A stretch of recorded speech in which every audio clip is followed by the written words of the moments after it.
Okay, good afternoon all. The today topic, the types of hypothesis.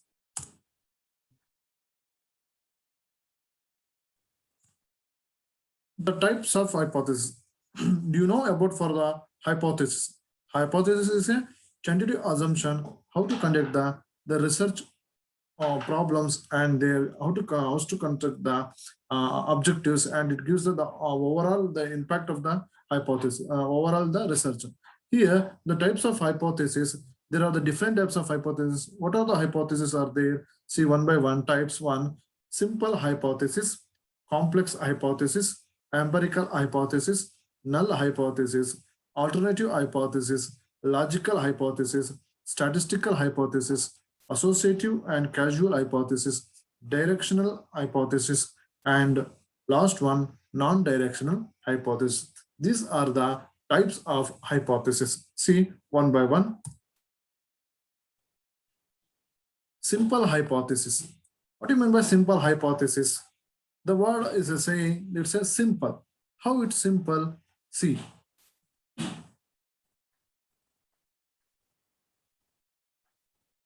It is also called as basic hypothesis.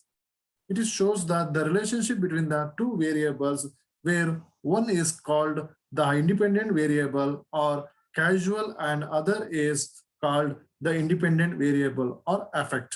That means the simple hypothesis is called as basic hypothesis. It shows the relationship between the two variables. Notice, simple hypothesis ಅನ್ನುವಂಥದ್ದು ಏನಾಗಿದೆ, the relationship between the two variables. ಯಾವದಪ್ಪ variable ಅಂದ್ರೆ independent variable ಮತ್ತೆ casual variables. So for example, you see the example, you have to know about for the simple hypothesis. You see the example, the global warming caused the iceberg to melt.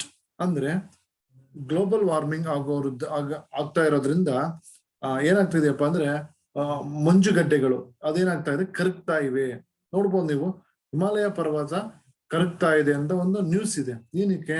The global warming ಅಂದ್ರೆ global warming ಆಗೋದ್ರಿಂದ ಮಂಜುಗಡ್ಡೆಗಳೆಲ್ಲ ಕರಗ್ತಾ ಇದೆ ಅನ್ನೋದು ಒಂದು variable. So ಈ variable ಇಟ್ಕೊಂಡು ಏನ್ ಮಾಡ್ತಾ ಇದ್ದೇವೆ ನಾವು, ಅನಾಲಿಸಿಸ್ ಮಾಡ್ತಾ ಏನು, here the causal of the global warming and the effect of melting of iceberg ಅಂದ್ರೆ ಸೊ ಗ್ಲೋಬಲ್ ವಾರ್ಮಿಂಗ್ ಆಗ್ತಾ ಇರೋದ್ರಿಂದ, ಗ್ಲೋಬಲ್ ವಾರ್ಮಿಂಗ್ ಅಂತಂದ್ರೆ ಗೊತ್ತಿದೆ ನಿಮ್ಗೆ, ಪರಿಸರ ನಾಶ ಆಗ್ತಾ ಇರೋದ್ರಿಂದ, ಈ ಪರಿಸರ ಹಾಳಾಗ್ತಾ ಇರೋದ್ರಿಂದ ಏನಾಗ್ತಾ ಇದೆ, ಆ ಮಂಜುಗಡ್ಡೆಗಳು ಕರಗ್ತಾ ಇದೆ ಅಂತ. ಅಂದ್ರೆ ನಮಗೆ ಇಲ್ಲಿ ಎರಡು ವಿಷಯಗಳಿದೆ. ಒಂದು ಗ್ಲೋಬಲ್ ವಾರ್ಮಿಂಗ್, ಒಂದು ಗ್ಲೋಬಲ್ ವಾರ್ಮಿಂಗ್ ಅನ್ನೋ ಒಂದು ವಿಷಯ, ಇನ್ನೊಂದು ಐಸ್ಬರ್ಗ್ ಅಂದ್ರೆ ಐಸ್ ಮಂಜುಗಡ್ಡೆಗಳು ಕರಗ್ತಾ ಇದೆ ಅನ್ನೋದು. ಈ ಎರಡು ವಿಷಯಗಳು ನಾವು ರಿಲೇಶನ್ಶಿಪ್ಸ್ ಬಗ್ಗೆ ನಾವು ಡಿಸ್ಕಸ್ ಮಾಡ್ತೇವಲ್ಲಪ್ಪ, that is called as the simple hypothesis. ಅಂದ್ರೆ ಇಲ್ಲೇನಾಗಿದೆ, ಇಂಡಿಪೆಂಡೆಂಟ್ ವೇರಿಯೇಬಲ್ಸ್ ಅಂದ್ರೆ ಒಂದಕ್ಕೊಂದು ನಮಗೆ ನೋಡಿದಾಗ the relationship between the two variables where one's is called as independent variable. ಆದ್ರೆ ಒಂದಕ್ಕೆ ಒಂದು ಅವಲಂಬಿತವಾಗಿರುತ್ತೆ, ಆದ್ರೆ ನಮ್ಗೆ ನೋಡಿದಾಗ ಏನಾಗುತ್ತೆ, ಇಟ್ಸ್ ಅನ್ ಇಂಡಿಪೆಂಡೆಂಟ್. ಸೊ ಅಂದ್ರೆ ಗ್ಲೋಬಲ್ ವಾರ್ಮಿಂಗ್ ಬೇರೆ, ಐಸ್ಬರ್ಗ್ಗೆ ಬೇರೆ, ಐಸ್ ಅನ್ನೋದೇ ಬೇರೆ, ಹಿಮ ಅನ್ನೋದೇ ಬೇರೆ. ಆ ಹಿಮ ಕರಗ್ತಾ ಇದೆ, ಹಿಮ ಏನಕ್ಕೆ ಕರಗ್ತಾ ಇದೆ, ಗ್ಲೋಬಲ್ ವಾರ್ಮಿಂಗ್ ಇಂದ. ಸೊ ಈ ತರ ರಿಲೇಶನ್ಶಿಪ್ಸ್ ಬಗ್ಗೆ ನಾವು ಡಿಸ್ಕಸ್ ಮಾಡೋದನ್ನ ಹೇಳ್ತೀವಿ, we called as simple hypothesis. Next one, complex hypothesis. In complex, the word is giving the complexity. So earlier it is they are giving the simple hypothesis. Simple hypothesis ಅಂದ್ರೆ the two variables, they are dependent. ಒಂದಕ್ಕೊಂದು ಅವಲಂಬನೆ ಇದೆಯಾ ಇಲ್ಲ ಅನ್ನೋದ್ರ ಬಗ್ಗೆ ನಾವು ನೋಡಿದ್ವಿ. See the complex hypothesis. The complex hypothesis is that one is which there are multiple dependent as well as independent variable. For example, the global warming causes the iceberg to melt, which the true causes the major changes in weather patterns. ನೋಡಿ, ಇದು ಅಂದ್ರೆ complex simple difference ಏನಪ್ಪಾ ಅಂದ್ರೆ, the complex hypothesis ಏನ್ ಮಾಡ್ತಾ ಇದೆ, the multiple dependency, not only for single dependency, they are focused on the multiple dependency as well as the independent variables. So example ಏನಪ್ಪಾ ಅಂದ್ರೆ, ಗ್ಲೋಬಲ್ ವಾರ್ಮಿಂಗ್ ಆಗೋದಕ್ಕೆ ಕಾರಣದಿಂದ ice ಗಳು ಏನಾಗ್ತಾ ಇದೆ, ಮೆಲ್ಟ್ ಆಗ್ತಾ ಇದೆ. ಆದ್ರೆ the causes of major changes in weather pattern, ಅದಕ್ಕೆ ಕಾರಣ ಏನಪ್ಪಾ ಅಂತಂದ್ರೆ ಹವಾಮಾನದಲ್ಲಿರತಕ್ಕಂಥ ವ್ಯತ್ಯಾಸ. ಹಾಗಾಗಿ here there are multiple dependency. Earlier you can see the one dependency. So ಅಲ್ಲಿ ನಮಗೆ ಐಸ್ಬರ್ಗ್ ಮತ್ತೆ ಗ್ಲೋಬಲ್ ವಾರ್ಮಿಂಗ್ ಅನ್ನೋ ಎರಡು ವಿಷಯ ನೋಡಿದ್ವಿ. ಅದ್ರ ಜೊತೆನಲ್ಲಿ we are talking about for the another variables ಯಾವ್ದಪ್ಪ ಅಂತಂದ್ರೆ ವೆದರ್ನ ಚೇಂಜಸ್ ಅಂದ್ರೆ ವಾತಾವರಣದಲ್ಲಿ ಆಗ್ತಕ್ಕಂಥ ಬದಲಾವಣೆಗಳಿಂದ ಕೂಡ ಏನಾಗ್ತಾ ಇದೆ, ಮಂಜುಗಡ್ಡೆ ಕರಗ್ತಾ ಇದೆ ಅಂತ. The difference between the simple hypothesis and complex hypothesis. What is the difference? U C the two lines. The simple hypothesis, the relationship existing between the two variables. ಅಂದ್ರೆ ಬರೀ ಎರಡು ವೇರಿಯೇಬಲ್ ಗಳ ನಡುವೆ ಸಂಬಂಧ ಹೊಂದಿತ್ತು. ಯಾವುದು? Global warming and iceberg. So ಎರಡು relationship ಮಾತ್ರ ಹೊಂದಿತ್ತು. The complex hypothesis, the relationship existing between the multiple variables. ಅಂದ್ರೆ ಎರಡಕ್ಕಿಂತ ಹೆಚ್ಚಿನ ವೇರಿಯೇಬಲ್ ಗಳ ಜೊತೆನಲ್ಲಿ ಏನಾಗಿದೆ, ಇದು relationship ಇಟ್ಕೊಂಡಿದೆ. So example of complex hypothesis. So next one, empirical hypothesis. What you mean by empirical? The empirical hypothesis ಅಂದ್ರೆ ಏನು ಅಂತ ನೋಡೋದಾ? It is also called as working hypothesis. The empirical hypothesis is also called as working hypothesis. It is only an assumption during the formulation phase. But when it is tested, it is no longer just on idea on notation. It is actually going through some changes around those independent variable. For example, the cotton cloths are better for summer than wet cloths. ಅಂದ್ರೆ ನೋಡಿ, empirical ಸ್ಟಡಿಯನ್ನು ನಾವೇನ್ ಹೇಳ್ತದೆ, ಎಂಪಥಿಕಲ್ hypothesis ಹೇಳ್ತದೆ, ನೀವು working hypothesis ಅಂತ ಹೇಳ್ತೇವೆ. It is on only the assumption during the formulation phase. ಅಂದ್ರೆ ನಾವು ರಿಸರ್ಚ್ ಸ್ಟಾರ್ಟ್ ಮಾಡುವಂತ ಸಂದರ್ಭದಲ್ಲಿ ಎಂಪರಿಕಲ್ ಸ್ಟಡಿ ಏನಾಗಿರುತ್ತೆ, ಒಂದು ಅಸಂಪ್ಷನ್, ಊಹೆ ಮಾಡ್ಕೊಳ್ಳೋದು. But in the previous you can see the simple and complex hypothesis, ಅದು ಊಹೆ ಅಲ್ಲ, ಅದು ಇಟ್ಸ್ ಎ ನ್ಯಾಚುರಲ್ ಆಗ್ತಕ್ಕಂಥ ಒಂದು ಪ್ರೆಸೆಂಟ್ ನಡೀತಕ್ಕಂಥ ಒಂದು ಸಿಚುವೇಶನ್ ಅನ್ನೋ ಬಗ್ಗೆ ನೋಡಿದ್ವಿ. ಬಟ್ ಇಲ್ಲಿ ಎಂಪರಿಕಲ್ ಹೈಪೋಥಿಸಿಸ್ ನಲ್ಲಿ ಏನ್ ಮಾಡ್ತೇವೆ, just you come to the assumption. ಹೇಗೆ ಅಸಂಪ್ಷನ್ ಬರ್ತಾ ಇದೀವಿ? When the test it is no longer just an idea or notation, it is casual going through some changes around those independent variables. ಅಂದ್ರೆ ಒಂದಕ್ಕೊಂದು ಸಂಬಂಧಗಳನ್ನ ಏನ್ ಮಾಡ್ಕೊಳ್ತೀವಿ, ಜಸ್ಟ್ ಅಸಂಪ್ಷನ್ ಹಾಕೊಳ್ತೀವಿ, ಇದರಿಂದ ಹಿಂಗ ಆಗ್ತದೆ. ಅಂದ್ರೆ ಇಲ್ಲೊಂದು ಎಕ್ಸಾಂಪಲ್ ಇದೆ, cotton clothes are better of summer than vetting clothes. ಅಂದ್ರೆ ಸಮ್ಮರ್ ಸೀಸನ್ ಗಳಲ್ಲಿ ಕಾಟನ್ ಕ್ಲಾತ್ಸ್ ಗಳಂತೂ ವೆಟಿಂಗ್ ಕ್ಲಾತ್ಸ್ ಅಂತ ಬಂದಿದೆ, ಆ ಕ್ಲಾತ್ ಗಳು ಬಹಳ ಚೆನ್ನಾಗಿದೆ ಅಂತ ನಾವೇನ್ ಮಾಡೋದು, ಅಸ್ಯೂಮ್ ಮಾಡ್ಕೊಳ್ಳೋದು, ಊಹೆ ಮಾಡ್ಕೊಳ್ಳೋದು. Okay, that is called empirical. Next, the foremost, the important hypothesis, the present we are in the commerce students, they are conducting in our research area, the null hypothesis. ಅಂದ್ರೆ ಇವತ್ತಿನ ದಿನಮಾನಗಳಲ್ಲಿ ಕಾಮರ್ಸ್ ವಿದ್ಯಾರ್ಥಿಗಳಾದ ನಾವು ನಮ್ಮ research ನಲ್ಲಿ use ಮಾಡುವಂತ hypothesis ಯಾವ್ದಪ್ಪ ಅಂದ್ರೆ statistical hypothesis. ಆ ಸ್ಟಾಟಿಸ್ಟಿಕಲ್ ಹೈಪೋಥಿಸಿಸ್ ಅಲ್ಲಿ ಬರುವಂತದ್ದು ಯಾವ್ದಪ್ಪ ಅಂದ್ರೆ null hypothesis.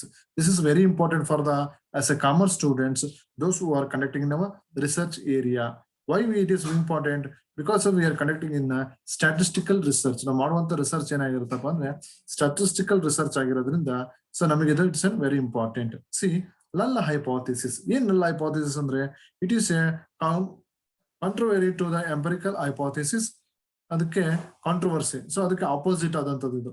It is as it stated that there is no relationship between the dependent and independent variables.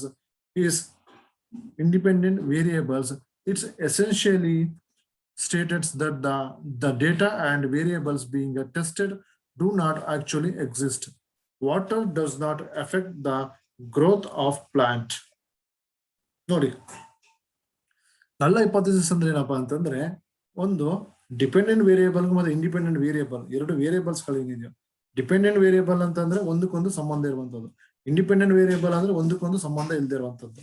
So ಈ ಎರಡು ವೇರಿಯೇಬಲ್ ಗಳನ್ನ ನಾವೇನ್ ಮಾಡ್ತಾ ಇದೀವಿ, ಸ್ಟಡಿ ಮಾಡ್ತಾ ಇದೀವಿ. ಈ ಸ್ಟಡಿ ಮಾಡ್ಬೇಕಾದ್ರೆ ಏನ್ ಮಾಡ್ತೀವಪ್ಪ ಅಂದ್ರೆ, null hypothesis ನ ಒಪಿನಿಯನ್ ಹೇಗಿರುತ್ತಪ್ಪ ಅಂದ್ರೆ, water does not effect the growth of plant. ಅಂದ್ರೆ ಒಂದು ಗಿಡ ಬೆಳೆಯೋದಕ್ಕೆ ನೀರಿನ ಅವಶ್ಯಕತೆ ಇಲ್ಲ ಅಂತ. ಅಂದ್ರೆ ಇದು ಒಪಿನಿಯನ್ ಏನಾಗಿದೆ, ಇಂಡಿಪೆಂಡೆಂಟ್ ಆಗಿದೆ, ಅಂದ್ರೆ ಒಂದಕ್ಕೊಂದು ಸಂಬಂಧ ಇಲ್ಲ. ಬಟ್ ಆದ್ರೆ ಗಿಡ ಬೆಳೆಯೋದಕ್ಕೆ ನೀರು ಅನ್ನೋದು ಅತ್ಯವಶ್ಯಕ ಅಲ್ವಾ? ಸೊ ಅಂದ್ರೆ ನೀವು ಅಸಂಪ್ಷನ್ ಏನಾಗಿದೆ, ನಾನು ಪ್ರೀವಿಯಸ್ಲಿ ಪ್ರಿಡಿಕ್ಟೆಡ್ ಏನಂತ, water does not effect the growth of plant. So your result is null hypothesis. ಏನಿಗೆ null hypothesis? ಇದು ಇಂಡಿಪೆಂಡೆಂಟ್ ವೇರಿಯೇಬಲ್, ಒಂದಕ್ಕೊಂದು ಸಂಬಂಧ ಇಲ್ಲ ಅಂತ ನೀವು ಹೇಳ್ತಾ ಇದ್ದೀರಾ. ಬಟ್ ಆದ್ರೆ as a result finally the opinion is the plant growth ಆಗೋದಕ್ಕೆ water is the very important.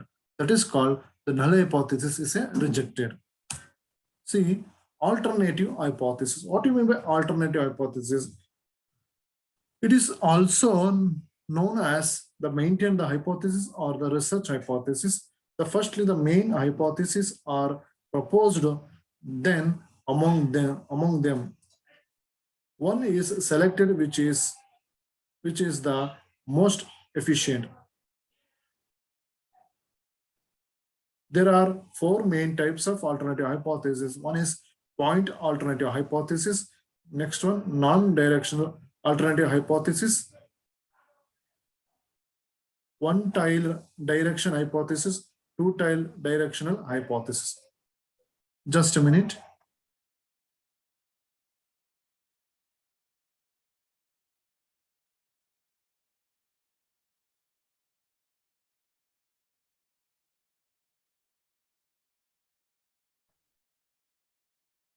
See, alternative hypothesis andre null hypothesis na ನಲ್ಲಿ ಬರ್ದೇ ಇರತಕ್ಕಂತ ರಿಸಲ್ಟ್ ಬಗ್ಗೆ ನಾವು ಡಿಸ್ಕಸ್ ಮಾಡೋದು. ಅಂದ್ರೆ null hypothesis ಅಲ್ಲಿ ಮಾಡ್ತಾ ಇದೀವಿ, ನಾವು ರಿಲೇಶನ್ಶಿಪ್ ಬಗ್ಗೆ ಮಾತಾಡ್ತಾ ಇದೀವಿ. ಡಿಪೆಂಡೆಂಟ್ ಮತ್ತು ಇಂಡಿಪೆಂಡೆಂಟ್ ವೇರಿಯೇಬಲ್ ಗಳಿಗೆ ಯಾವುದೇ ರೀತಿಯಾದ ಸಂಬಂಧ ಇರೋದಿಲ್ಲ ಅಂತ.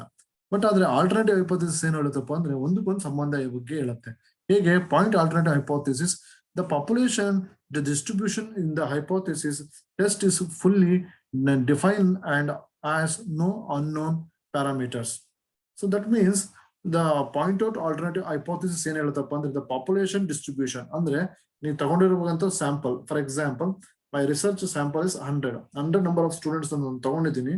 ಈ 100 ನಂಬರ್ ಆಫ್ ಸ್ಟೂಡೆಂಟ್ಸ್ ಗಳು ನಾನು ರಿಸರ್ಚ್ ಮಾಡಿದಾಗ, ಹೈಪೋಥೆಸಿಸ್ ಟೆಸ್ಟ್ ಮಾಡಿದಾಗ ಫುಲ್ಲಿ ಡಿಫೈನ್ಡ್, ಅದನ್ನ ಆಸ್ ನೋ ಆಸ್ ಪ್ಯಾರಾಮೀಟರ್ಸ್, ನಾನು ಯಾವುದೇ ಒಂದು ಮಾನದಂಡನ ಇಟ್ಕೊಳ್ಳದೆ ಜಸ್ಟ್ ಏನ್ ಮಾಡ್ತಾ ಇದ್ದೀನಿ ಪಾಪ್ಯುಲೇಷನ್ ಮೇಲೆ. ಅಂದ್ರೆ so for example 100 student is your population, so only I selected of 10 student is A sample. So but ಇದು ಈ ತರ ಒಂದು ಪ್ಯಾರಾಮೀಟರ್ ಗಳು ಇರೋದಿಲ್ಲ ಅಂತ ಹೇಳ್ತಾ ಇದ್ದಾರೆ. Non directional alternative hypothesis, it states that the null hypothesis is untrue. So ಇದೇನಾಗ್ತಾ ಇದೆಯಪ್ಪ ಅಂದ್ರೆ non directional alternative the states that, ಅಂದ್ರೆ ಯಾವುದೇ ರೀತಿಯಾದ ಪ್ಯಾರಾಮೀಟರ್ಸ್ ಗಳನ್ನ ನಾವಿಲ್ಲಿ ಇಟ್ಕೊಂಡಿರೋದಿಲ್ಲ, just like a null hypothesis. These are complete informations you get the only in the third chapter when you are solving the problems. The problem ಗಳನ್ನ ಯಾವಾಗ ನಾವು 4ನೇ chapter solve ಮಾಡ್ತೀವೋ ಅವಾಗ ನಿಮಗೆ ಇದ್ರ ಬಗ್ಗೆ ನಿಮಗೆ ಐಡಿಯಾಸ್ ಬರ್ತದೆ.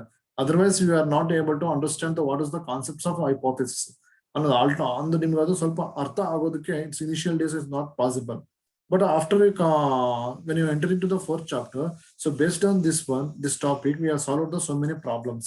So on that time you are observe it. Null hypothesis and alternative hypothesis ಬಗ್ಗೆ ನಾವೇನ್ ಮಾಡ್ತೀವಿ ಅಲ್ಲಿ ಕಂಪ್ಲೀಟ್ ಪ್ರಾಬ್ಲಮ್ ಸಾಲ್ವ್ ಮಾಡೋದನ್ನ ಅರ್ಥ ಆಗುತ್ತೆ. One-tiled directional hypothesis. What do you mean by one-tiled? It is only the concern with the religion to reject for the one tile of the sampling distribution. So ಇದೇನಾಗ್ತಾ ಇದೆ ಅಂದ್ರೆ ನಾವು error ಅಂದ್ರೆ ನಾನು ಅನ್ಕೊಂಡಿರೋದು ಊಹೆಗಳನ್ನ ಬರದೇ ಇದ್ದಾಗ ಹೈಪೋಥೆಸಿಸ್ ಏನಾಗಿದೆ ತಪ್ಪು ಅಂತ ನಾವು ಅನ್ಕೊಳ್ತಾ ಇದೀವಿ. ನಾನು ನಾನು ಅನ್ಕೊಂಡಿರೋ ಅಸಂಪ್ಷನ್ಸ್ ಅಂದ್ರೆ ರಿಲೇಶನ್ಶಿಪ್ ಇಲ್ಲ ಅಂತ ಅನ್ಕೊಂಡಿದೀನಿ. ಆದ್ರೆ ಒನ್ ಟೈಲ್ ಟೆಸ್ಟ್ ಏನಪ್ಪ ಅಂದ್ರೆ ಸ್ಮಾಲ್ ಎರರ್ ನ ಏನ್ ಮಾಡೋದು ನಾವು ಎಕ್ಸೆಪ್ಟ್ ಮಾಡ್ಕೊಳ್ಳೋದು. ಸೊ ರಿಮೈನಿಂಗ್ ಪೋರ್ಷನ್ಸ್ ನಾವು ಕಂಟಿನ್ಯೂ ಮಾಡ್ತಾ ಹೋಗೋದು, ನೋಡ್ತಾ ಹೋಗೋದ. Continue. Two tail directional hypothesis, it is a concern with the both religion and rejected of the sampling distribution. ಅಂದ್ರೆ ಟೋಟಲಿ ಎಲ್ಲವೂ ಕೂಡ ನಾವೇನ್ ಮಾಡ್ತಾ ಇದೀವಿ ರಾಂಗ್ ಅಂತ ಕನ್ಸಿಡರ್ ಮಾಡಿ we take the conclusion. So this is called two-tile test. Continue. Logical hypothesis. What do you mean by logical hypothesis? As the name suggested, it is a verified the logically. The process of verification involves first one agreement, argument and disagreement. ಈಗ argue ಮಾಡ್ತಾ ಇದೀವಿ, argument ಆಗ್ತದೆ, ಅಂದ್ರೆ ಅಂದ್ರೆ ಅದನ್ನ accept ಮಾಡ್ತೀವಿ, reject ಮಾಡ್ತೀವಿ. Argument or disagreement, the differentiation of the opinion. For example, hypothesis statement, an animal cannot survive without water. ಅಲ್ವಾ? ನನ್ನ ಊಹೆ ಏನಪ್ಪಾ ಅಂದ್ರೆ ಇಲ್ಲಿ ಲಾಜಿಕಲ್ ಆಗಿ ಏನ್ ಮಾಡ್ತಾ ಇದೀನಿ, ಅನಿಮಲ್ಗಳು ಸರ್ವೈವ್ ಆಗ್ಬೇಕಾದ್ರೆ ನೀರು ಬಹಳ ಮುಖ್ಯ. ವಿತೌಟ್ ಅಂದ್ರೆ ನೀರ್ ಇಲ್ಲದೆ ಅವು ಬದುಕೋದಕ್ಕೆ ಆಗೋದಿಲ್ಲ. The animal cannot survive without water. So logical verification, there is a true because all living beings need water. Logical verification ಏನ್ ಹೇಳುತ್ತೆ, ಹೌದು, ಯಾಕಂದ್ರೆ ಒಬ್ಬ ಮನುಷ್ಯ ಬದುಕ್ಬೇಕಾದ್ರೆ ಅಥವಾ ಅದ್ರ ಪ್ರಾಣಿ ಬದುಕ್ಬೇಕಾದ್ರೆ ನೀರು ಅನ್ನೋದು ಅತ್ಯಂತ ಅವಶ್ಯಕ. ಹಾಗಾಗಿ ಲಾಜಿಕಲ್ ಹೈಪೋಥಿಸಿಸ್ ನೀವು ಕನ್ಸ್ಟ್ರಕ್ಷನ್ ಮಾಡ್ಬೇಕಾದ್ರೆ ಆರ್ಗ್ಯುಮೆಂಟ್ ಹೇಗಿರುತ್ತೆ, ಅಗ್ರಿ ಆರ್ ಡಿಸ್ಅಗ್ರಿ, ಎಸ್ ಸರಿ ಅಥವಾ ತಪ್ಪು, ಹೌದು this hypothesis is right, the animal without water cannot be survive. In the logical verifications ಏನ್ ಹೇಳುತ್ತೆ, yes it is a true because all the living animals it's need for waters ಅಂತ ನಾವೇನ್ ಮಾಡ್ತಾ ಇದೀವಿ, come to the opinion. That is called the logical reasoning. Statistical hypothesis. What do you mean by statistical hypothesis? The statement could be logically or illogically, but if the statistics verification, it will become the statistical hypothesis. The vitamin C is good for skin. You would have to test this hypothesis on the group of people to verify it. This is statistical method of the verifying the statement. That means statistical approaches ಏನ್ ಹೇಳತ್ತಪ್ಪ ಅಂದ್ರೆ, the statement could be logically or illogically, but is certified is verified. ಅಂದ್ರೆ ನೀವು ಅದನ್ನ verification ಮಾಡಿದಾಗ ನೀವು ಅದನ್ನ ಏನ್ ಮಾಡಬಹುದು, ಚೆಕ್ ಮಾಡಬಹುದು. You can check it. So ಅಂದ್ರೆ ನಾನು ಮಾಡಿರ್ತಕ್ಕಂಥ ರಿಸರ್ಚ್ ನಲ್ಲಿ ತಗೊಂಡಿರ್ತಕ್ಕಂಥ ಡಿಸಿಷನ್ಸ್ ಕರೆಕ್ಟ್ ಆಗಿದೆಯೋ ಇಲ್ವೋ ಅನ್ನೋದೇನಾಗುತ್ತೆ, ನಾವಲ್ಲಿ ನಾವು ಅದನ್ನ ನೋಡ್ತಾ ಹೋಗುವಂತ ಅದು ಪಾಸಿಬಿಲಿಟೀಸ್ ಇದೆ, ಅಂದ್ರೆ ವೆರಿಫಿಕೇಶನ್ ಮಾಡಬಹುದು. ಅಂದ್ರೆ ವಿಟಮಿನ್ ಸಿ ಅನ್ನೋ ಒಂದು ಟ್ಯಾಬ್ಲೆಟ್ಸ್ ಏನಿದೆ ಅದನ್ನ ನಾನು ಕನ್ಸ್ಯೂಮ್ ಮಾಡೋದ್ರಿಂದ ಕನ್ಸ್ಯೂಮ್ ಮಾಡುವಂತ ಒಂದು ಗ್ರೂಪ್ ಆಫ್ ಪೀಪಲ್ ಏನಿದಾರ ಅವ್ರನ್ನ ನಾನು ಏನ್ ಮಾಡ್ತಾ ಇದೀನಿ, ವೆರಿಫಿಕೇಶನ್ ಮಾಡ್ತೀನಿ ಏನಂತ. ಸೊ ಈ ವಿಟಮಿನ್ ಸಿ ಅನ್ನೋ ಒಂದು ಟ್ಯಾಬ್ಲೆಟ್ ಅವರ ಸ್ಕಿನ್ಗೆ ಅದು ಯೂಸ್ಫುಲ್ ಆಗಿದೆಯೋ ಆಗಿರೋ ಅನ್ನೋದ್ರ ಬಗ್ಗೆ ನಾನು ಒಪಿನಿಯನ್ ಕನ್ಕ್ಲೂಷನ್ಸ್ ನ ಬರ್ತಾ ಹೋಗ್ತಾ ಇದ್ದೇನೆ. That is called statistical hypothesis. Next one, associative and causal hypothesis. Associative hypothesis states that there is a relationship between the two variables. It looks at how the specific events occurs. ನೋಡಿ ಹಿಂಗಂದ್ರೆ ಏನಪ್ಪಾ ಅಂದ್ರೆ, associative ಅಂದ್ರೆ ಸಂಬಂಧ ಇರೋದು ಅಂತ, ಒಂದಕ್ಕೊಂದು ಏನಾಗಿದೆ ಸಹಾಯಕವಾಗಿರುವಂತದ್ದು. ಅಂದ್ರೆ for example father and children, students and teachers, ಈ ತರ ರಿಲೇಶನ್ಶಿಪ್ ಬಗ್ಗೆ ನಾವೇನ್ ಮಾಡೋದು, ವೆರಿಫಿಕೇಶನ್ಸ್ ಗಳನ್ನ ಮಾಡ್ತಾ ಹೋಗೋದು. The casual hypothesis states that any difference is the types or amount of one the particular variables is going to the directly affects the difference in the types or amount of the next variable in the equation. It look at how the manipulation affects the events in the nature. That means ಏನು casual hypothesis ಅಂದ್ರೆ ಒಂದಕ್ಕೊಂದು ಸಂಬಂಧ ಇದೆಯಾ ಇಲ್ವೋ. ಈಗ for example the type of amount is one of the particular variables is going on directly affect in the difference. ಅಂದ್ರೆ ಈಗ children, for example I am the parent, I am in literature. The researcher they verified the children education awareness. ಅಂದ್ರೆ ಒಬ್ಬ parents ನ ಒಬ್ಬ ಇಲ್ಲಿಟ್ರೇಚರ್ ಇರತಕ್ಕಂಥ parents ತನ್ನ ಮಗುವಿಗೆ education ಕೊಡಿಸೋದಿಲ್ವೋ. So obviously I come to the conclusion, ಅವನು ಇಲ್ಲಿಟ್ರೇಚರ್ ಆಗಿರ್ಬೋದು, ಬಟ್ ಅವರ ಮಕ್ಕಳಿಗೆ ಅವ್ರು ಏನ್ ಮಾಡ್ತಾರೆ, ಉತ್ತಮ ಶಿಕ್ಷಣವನ್ನು ಕೊಡೋದಕ್ಕೆ ಪ್ರಯತ್ನಿಸ್ತಾರೆ. That is called my assumption. After this assumption I conducting the research. ಒಂದು ರಿಸರ್ಚ್ ಮಾಡ್ತೀನಿ. ಆ ರಿಸರ್ಚ್ ನಲ್ಲಿ ಏನ್ ಬರುತ್ತೆ, ಈ ಲಿಟ್ರೇಚರ್ ಪೀಪಲ್ ಏನಿದಾರ ಇವ್ರನ್ನ ನಾನು ಏನ್ ಮಾಡ್ತೀನಿ, ರಿಸರ್ಚ್ ಇನ್ವಾಲ್ವ್ ಮಾಡ್ಕೊಳ್ತೀನಿ. ಅವ್ರಿಗೆ ನಾನು ಕ್ವಶನ್ಸ್ ಕೇಳ್ತಾ ಹೋಗ್ತೀನಿ. ಆ ಕ್ವಶನ್ಸ್ ಅಲ್ಲಿ ಅವರು ಹೇಳ್ತಾರೆ ನಾನು ನನ್ನ ಮಗುವಿಗೆ ಎಜುಕೇಶನ್ ಕೊಡೋದಕ್ಕೆ ಇಷ್ಟಪಡ್ತೀನಿ ಅಂತ. ಅವಾಗ ಏನಾಗುತ್ತೆ, yes my opinion is true, ನಾನು ಅನ್ಕೊಂಡಿದ್ದು ಸತ್ಯ. ಅವ್ರು ಇಲ್ಲಿಟ್ರೇಚರ್ಸ್ ಆಗಿರ್ಬೋದು, ಬಟ್ ಆದ್ರೆ ಅವ್ರ ಮಕ್ಕಳಿಗೆ ಎಜುಕೇಶನ್ ಕೊಡೋದಕ್ಕೆ ಅವರು ರೆಡಿ ಇದ್ದಾರೆ. That is called the tentative assumption. That is called causal hypothesis. Next one, directional hypothesis. The word is indicated directional. So what is that, the directional hypothesis? A directional hypothesis is specific the direction or nature of the relationship between the two or more independent variables and two or more dependent variables. They are developed from the research question and use the statistical method for validation. They are based on aspect of such as accepted theory, past research. That means directional hypothesis. What ಹೇಳ್ತಾ ಇದೆ, directional. So directional research ನಲ್ಲಿ ಏನಾಗ್ತದಪ್ಪ ಅಂದ್ರೆ, ಒಬ್ಬ researcher ಅವನು ಮಾಡ್ತಕ್ಕಂತಹ ರಿಸರ್ಚ್ನ ಅವನೇನೊಂದು research ನ ಮಾಡ್ತಾ ಇದ್ದಾನ ಆ ರಿಸರ್ಚ್ ನಲ್ಲಿ ನಾವೇನ್ ಮಾಡ್ತಾ ಇದೀವಿ ಆ ರಿಸರ್ಚ್ ಅನ್ನೋದು ಯಾವ ದಿಕ್ಕಿನಲ್ಲಿ ಹೋಗ್ಬೇಕು. ಸೊ ನಾನು ಏನ್ ಕ್ವಶನ್ಸ್ ನ ಕೇಳಬೇಕು ಮತ್ತೆ ಆ ಥಿಯರಿನಲ್ಲಿ ಇರತಕ್ಕಂಥ ಪ್ರಿನ್ಸಿಪಲ್ಸ್ ಗಳು ಏನು ಮತ್ತೆ ವೇರಿಯೇಬಲ್ಸ್ ಸೊ ಒಂದಕ್ಕೊಂದು ಅವಲಂಬಿತವಾಗಿದೆಯಾ. ಈಗ ಫಾರ್ ಎಕ್ಸಾಂಪಲ್ ಹೇಳಿದ್ನಲ್ಲ children education awareness for the female employees ಅಂತ ಅನ್ಕೊಳ್ಳೋದು, ಫಿಮೇಲ್ ಗೌರ್ಮೆಂಟ್ಸ್ ಎಂಪ್ಲಾಯೀಸ್ ಅಂತ ಅನ್ಕೊಳ್ಳೋದು. ಈ ಒಂದು ಕಾನ್ಸೆಪ್ಟ್ಸ್ ಮೇಲೆ ಏನ್ ಮಾಡೋದು ಸೊ ರಿಸರ್ಚ್ ಗಳನ್ನ ಕಂಡಕ್ಟ್ ಮಾಡ್ತಾ ಹೋಗೋದು. So next last one, non-directional hypothesis.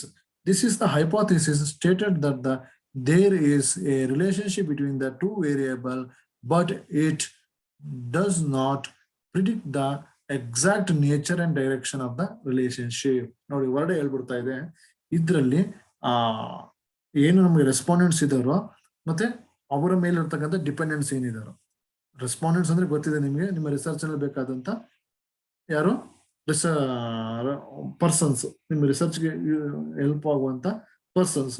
ಈ ಪರ್ಸನ್ಸ್ ಮೇಲೆ ಡಿಪೆಂಡ್ ಆಗಿರ್ತಾರಲ್ಲ ಅವರ ರಿಲೇಶನ್ಶಿಪ್ ಬಗ್ಗೆ ನಮಗೆ ಇಲ್ಲಿ there is no exact nature, ಅದ್ರ ಬಗ್ಗೆ ಎಕ್ಸಾಕ್ಟ್ ಆಗಿ ನಮಗೆ ಯಾವುದೇ ರೀತಿ ಇದಂತ ಐಡಿಯಾಸ್ಗಳು ಒಪಿನಿಯನ್ಗಳು ಇರೋದಿಲ್ಲ. So that is called as non directional hypothesis.